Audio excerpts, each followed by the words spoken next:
Hello बच्चों, let's read this question. Let z is equal to cos theta plus iota sine theta. Then the value of sigma m is equal to 1 to 15. Imaginary part of z raise to power 2m minus 1 at theta is equal to 2 degree is. तो theta is equal to 2 degree पे हमें इसकी value बतानी है क्या होगी. Start कर लेते हैं हमारे की कॉन्सेप्ट से. तो देखो की कॉन्सेप्ट क्या हो जाएगा. हम जानते हैं कि हमारे पास में ऐसे कोई भी z इज इक्वल टू दिया हुआ है cos थीटा प्लस में आयोटा साइन थीटा. तो उसको हम देखो कैसे लिख सकते हैं, e raise to power iota theta के फॉर्म में लिख सकते हैं.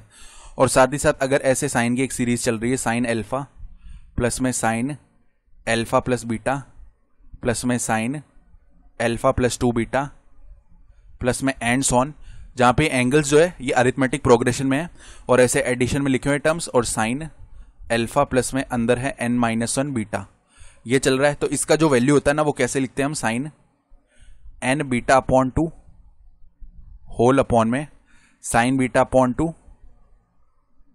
ठीक है, और यहां पे मल्टीप्लाई में क्या आ जाता है, साइन ऑफ एल्फा प्लस में n माइनस 1 बीटा अपॉन में 2, ये होता है. ठीक है, तो अब ध्यान से देखो, हमें z इज इक्वल टू क्या दिया हुआ है, z इज इक्वल टू दिया हुआ है cos theta plus iota sine theta.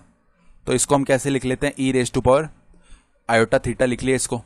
तो अब देखो जो सम है उसको हम s बोल लेते हैं. तो s is equal to sigma m is equal to 1 से लेके 15 तक. और इमेजनरी पार्ट ऑफ क्या है, imaginary part of z raise to power 2m minus 1. इसको देखो कैसे लिख सकते हैं, sigma m is equal to 1 to 15. और इमेजनरी पार्ट ऑफ किसका, इमेजनरी पार्ट ऑफ यहाँ पे e raise to power iota theta, e raise to power iota theta, और इसकी पावर है 2m माइनस 1. ठीक है, ये लिखना है. तो अब ध्यान से देखो यहाँ पे ये क्या बन जाएगा, पावर के ऊपर पावर है तो मल्टीप्लाई हो जाएंगे ना टर्म्स. तो हम क्या बोल सकते हैं, ये s इज इक्वल टू क्या हो गया, sigma m is equal to 1 से लेके 15 तक.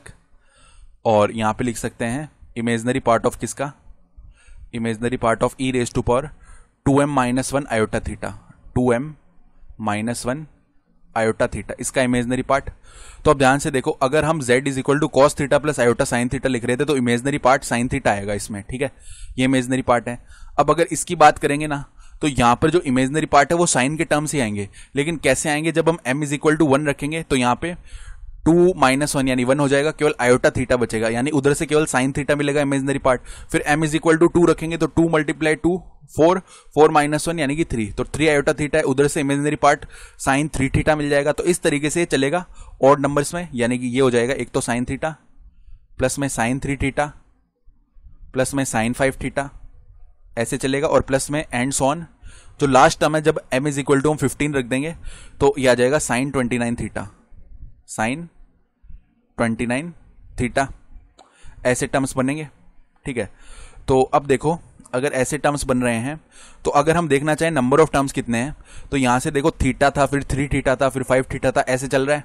तो हम क्या करते हैं, थीटा एक बार के लिए देखो 1 से लेके कहां तक जा रहे हैं, हम 29 तक जा रहे हैं ना, और ऑड नंबर्स में जा रहे हैं सारे.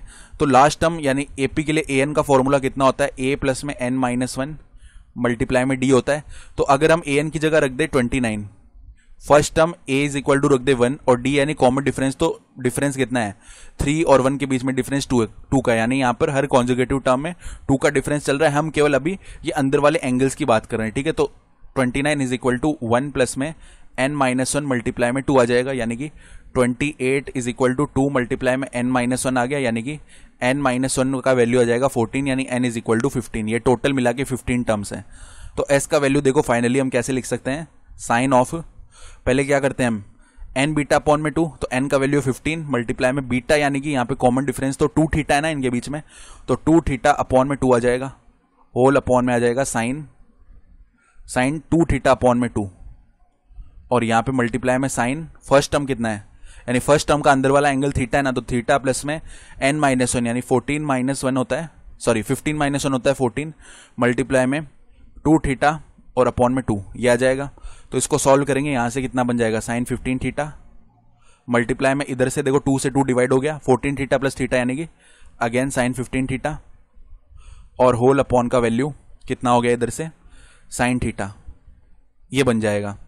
ठीक है, तो अब देखो theta is equal to 2 degree है, तो s का value at theta is equal to 2 degree is equal to sine इधर 30 degree, sine 30 degree, sine 30 degree का वैल्यू 1/2 होता है, तो 1/2 मल्टीप्लाई में 1/2 इज इक्वल टू 1/4 हो जाएगा, और अपॉन में आ जाएगा हमारे पास साइन 2 डिग्री. ये बन गया, यानी 1/4 साइन 2 डिग्री हमारा रिक्वायर्ड आंसर है। तो ऑप्शन डी सही हो गया इधर से। I hope you understood this explanation. Best of luck.